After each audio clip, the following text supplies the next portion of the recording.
और पूरी राजकीय मांग थी। आज वो विधानसभा में आया है, स्वागत है। लेकिन अभी भी मारता था, पीठ का जो चमड़ा है उठा देता था, मार के कपार फटता था जब लाठी बजाता था। मेरे बाप तो खुद यही आके खड़ा होता था, सिकली खड़खड़ाता था। दादी घर से बाहर निकल कर देखती थी और पहले माथा में हाथ रखते की भेलो रे, आधे यहाँ कपार फटता था। एक बार ने कई अवसर पर मैंने लाठी डंडा खा के लोग खून बखलते हुए घर तक। जनता को अधिकार है खुशियां मनाने का, बहुत कम अवसर ऐसे आते हैं। ये साहसिक फैसला है राज्य सरकार का, सम्मान करते हैं, समर्थन करते हैं। नमस्ते, जोहार, आपका स्वागत है एक और नए वीडियो में। और जैसे कि आप लोगों को पता है कि अभी विधानसभा में 1932 खतियान और ओबीसी आरक्षण और सब पास हो गया है, तो इनसे अभी आए हैं जयराम मातो के पास और इनसे पूछते हैं कि क्या क्या अभी भी हुआ है।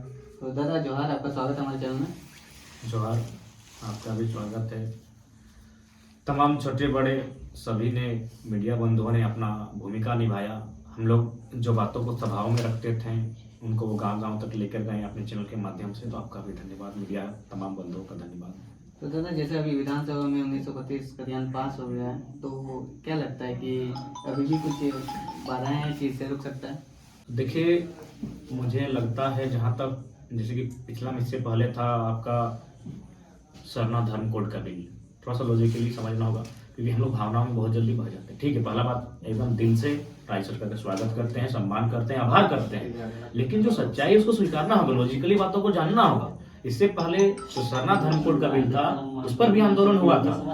आपका कैबिनेट में प्रस्ताव पारित हुआ, विधानसभा में पारित हुआ और वो फाइनली दिल्ली तक जाता है, लेकिन वहाँ रिजेक्ट हो जाता है। क्या कारण था वो अभी पर्दे में है, या फिर अगर ओपन भी तो हम लोग उसको स्टडी नहीं किए, लेकिन रिजेक्ट हो जाता है। तो ठीक उसी प्रकार वही प्रक्रिया अभी तक हुई है। जिस प्रकार सरना धर्म कोड का बिल था उसी प्रकार अभी तक 1932 का खतियान वही प्रक्रिया से गुजरा है। अब इसको भी दिल्ली जाना है। अब दिल्ली में इसके साथ इंसाफ होता है कि नहीं होता है ये देखने वाली बात है। हाँ, अब ये कह सकते हैं कि राज्य सरकार के प्रति जो जनता का गुस्सा था अब वो केंद्र सरकार पर शिफ्ट हो जाएगा। यानी साफ शब्दों में कहा जाए, झारखंड मुक्ति मोर्चा गठबंधन कांग्रेस का जो गुस्सा था जनता का, वह अब भारतीय जनता पार्टी उस गुस्से को झेलना होगा।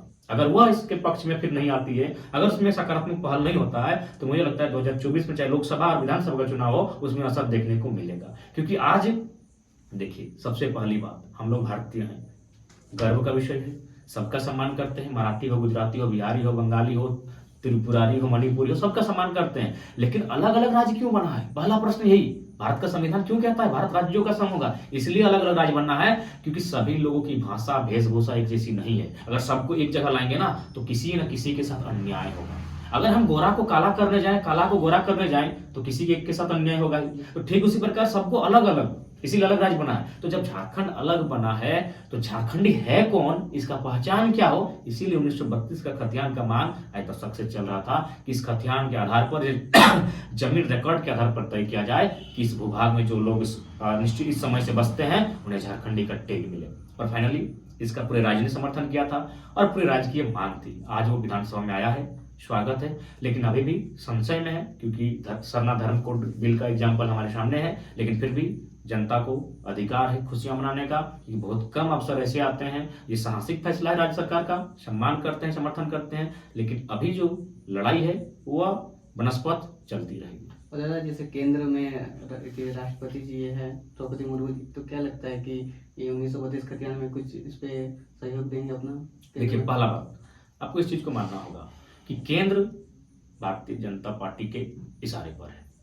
अब भारतीय जनता पार्टी का स्टैंड क्या होता है, उनकी मोनोपोली क्या होती है, वो इस राज्य की क्षेत्रीयता को लेकर, क्षेत्रीयता की आइडेंटिटी को लेकर क्या विचार रखते हैं, ये उस पार्टी की मोनोपोली को डिपेंड करती है। मुझे लगता है राज्य को भी और भारतीय जनता पार्टी को भी समझना होगा कि राज्य अलग बने क्यों है। अगर मान के चलिए हम जमीन का 2 टुकड़ा करते हैं, एक टुकड़ा आपका, एक टुकड़ा सागर का है, सागर आपसे बड़ा है और आप छोटा है, 2 टुकड़ा हो गया जमीन का। लेकिन आपका भी टुकड़ा जो हिस्सा मिला उसमें अगर सागर खेती करेगा, वही फसल कटेगा और आप बाहर कटेंगे, तो फिर जमीन का टुकड़ा क्यों मिला भाई हमको?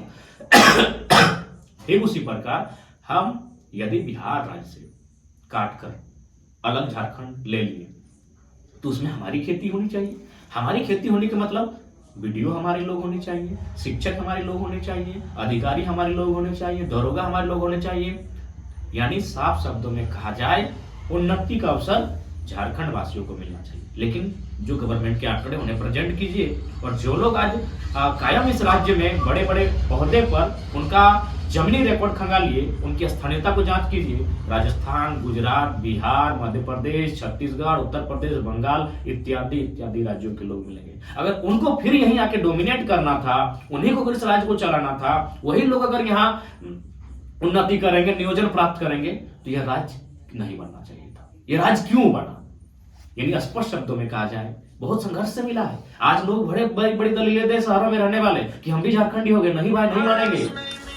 चित्रा फाड़ देता था। हमारे गांव में अभी 7-8 गो आंदोलनकारी है, पेंशन मिलता है, अभी भी सुनाता है। चुतरा मार फाड़ के मारता था, पीठ का जो चमड़ा है उठाल देता था, मार के कपार फटता था, जब लाठी बजाता था। मेरे बाप के खुद यही आके खड़ा होता था, सिकली खड़खड़ाता था। दादी घर से बाहर निकल कर देखती थी और पहले माथा में हाथ रखते की भेलो रे, आधे यहाँ कपार फटता था। एक बार ने कई अवसर पर मैंने लाठी डंडा खा के लोग खून बखलते हुए घर तक प्रवेश किया है। मरने का बात तो हम करिए नहीं रहे, उस दर्द को याद कीजिए, कितना पीटा गया हम लोग बुरी तरह आंदोलन के क्रम में। तो कैसे भाई, अगर सबको कम्युनिकेशन एक जगह गैदरिंग कर देंगे, सबको मिक्सअप कर देंगे, तो क्यों ये मारपीट, ये हिंसा, ये चोट घोट, ये मैंने मांग का उजड़ना, मैंने किसी का बेटा खोना, किसी का पति खोना, क्यों है इस राज्य के लिए?